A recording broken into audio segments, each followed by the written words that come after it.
Hello, it's that time again. Welcome to another Fireside Thoughts. This time a bit of a change, which Roger King may like, a vegetarian fireside with the today vegetarian Mr H. Yes sir, this is the first one I believe, isn't it, of the year? And we can see we've got all the greenery back, you know. Our initial plan was to kind of like make one to document the seasonal changes, but it's just too difficult, mate. It's just too difficult, to be life honest. gets in the way and weather, and it's just hard, isn't it? Yeah, so have you got lots of subjects to discuss today, Got quite Mr. a few, H? sir. Quite a few. I'll throw one in the mix because we've not planned this one, you know. It's completely spontaneous and all that. The Mandela Effect, we got asked about. Oh, Did yeah. you really do any research into the Mandela Effect? Yeah, I've read about it. If you don't know what this is, basically, there's this theory that the Hadron Collider at CERN has sent us into a parallel universe, thus causing changes to our past. Classic examples are the film Interview with the Vampire. It's now called Interview with the Vampire. Darth Vader never said, "Luke, I am your father." He said, "I am your father." The Ford badge, the F now has a curly bit in the middle, which it never did. And all manner of things like that were basically things that we remember. Even Snow White, mirror, mirror on the wall, it never was that. It was magic mirror on the wall. Yeah. And the Lord's Prayer. Many things have kind of changed without us knowing. Films, scenes in films kind of thing. And what's your thoughts on this, Mr H? Well, I've had one of these actual moments, to be honest. Yeah. You know Red Dwarf? The series. And you know when the thing comes on, the theme? Well, my missus, when I first met my missus, she was well into Red Dwarf, and me trying to be, show off as you do, I pissed and sing it theme tune. And I sang, line goes, "It's cold outside, there's no kind of atmosphere, I'm all alone, more or less is the right version," but I always thought it was "So It Seems." And I would have laid my fucking life on it that it was. I have also had one with a song by the Grandmaster Flash and Mel Mel. The Message. There was a line. You gotta have a car in this land of milk and honey. And now it's No, sorry. The line I thought was you've got to have a job in this land of milk and honey. Yeah. Now I listened to it recently, and it's you've got to have a car in this land of milk and honey, basically. And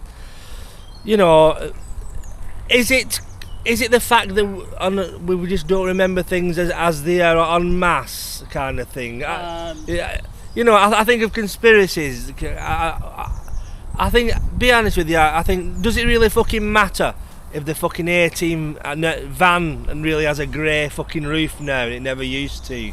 Yeah. And all this fucking shit like that. I think, fuck it. You don't spend your life worrying about, you know what I mean? A fucking...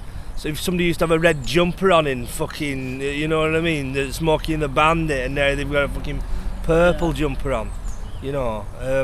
If there is a conspiracy, perhaps it's been done to make people question the beliefs, and everything they stood for, and there's certain things get misquoted out of context, out of time, and our memories, we remember things. I'll just stop you there, Mr H. I used to recant this tale to everyone about Kimberly Stewart's show at the time I met Rod Stewart at this Millionaires Club, and the story always was Penny Lancaster and Rod Stewart was sat at the top of a long black ash table. Now I did that, but when I had to research the book and write the book, the second part, I watched the DVD again, and the table were made of red fucking blocks. And I could have sworn it was a long black ash table, but go on, sorry, Mr H. I think what happens is your memory, it's fallible. All our memories are fallible. There's certain key things that are like pushed on us. Yeah. Usually about when we're kids. Yeah. But we don't take in the minor details of things. No, They're just passive, you know what I mean? And I think each and every one of us would always are proud of our memories. Yeah. We've got a good memory. And suddenly when you realise shit, it's not, people make these things up, like you said, bloody A-team van having a grey roof and all this. Sometimes things are attributed that were never actually said. Like I remember in the early 80s, the thing with Rambo was everybody said, "Don't push me." Rambo, have you watched the Rambo films? I think Steve Wright used to say it on Radio 1, but Rambo never actually said, don't push me. You know, it's... Well, this is it, because things have been parodied that much. Yeah. Famous lines like Star Wars, you know, Luke and all that carry on. And also, it's been used in adverts. A lot of famous things get used in adverts. Yeah. Like, no, you'll find, we don't watch TV, but if we was to watch it, you'd find that adverts will like hurt back to our childhood, because that's our age group now. Yeah. And in some cases, especially America, they can't use the actual lines because they'd have to pay. Yeah. So they just twist them a little bit, and then we say, oh, that must be what it was like. Well, because you hear the parody more than the film. You know, apparently Forrest Gump didn't say life is like a box of chocolates. Apparently it was something else. But, you know, I think, really, whether you shouldn't fucking worry about it, you know what I mean? If time isn't linear, you know, that the past could be the future and all that. So, really, you know, there's bigger things in the fucking world to worry about than the Mandela Effect. You know what I mean? So... Or you could just have a crap memory. Yeah, it's true, isn't it? Like, you know what I mean? Yeah, so that's what I think it is. Basically, just fuck it off, really, and don't worry about it. Is our kind of. Well, the woman who claims that she Fiona somebody. That's the one. She was into like supernatural and paranormal stuff anyway, so it's not like she was just some ordinary woman who just stumbled across it. No. You know, it's an interesting concept, but I just think people just have crap memories. Yeah. A more interesting theory is the butterfly effect. Have you heard about this?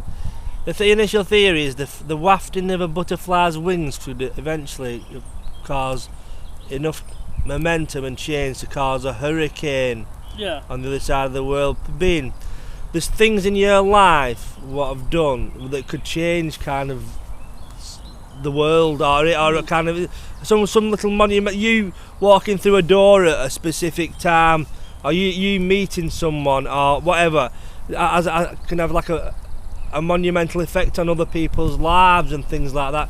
Similar with the film Sliding Doors. Have you ever seen that? No. It's a film that it's two films that run parallel.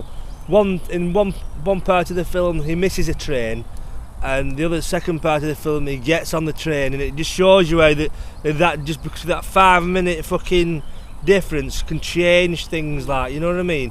And we can all attribute to its phone calls we've had, or chance meetings, you know, and they can like lead on to other things, you know. It's very interesting, you know. But enough fucking waffle now with Mandelas and butterflies. We'll see you in a bit.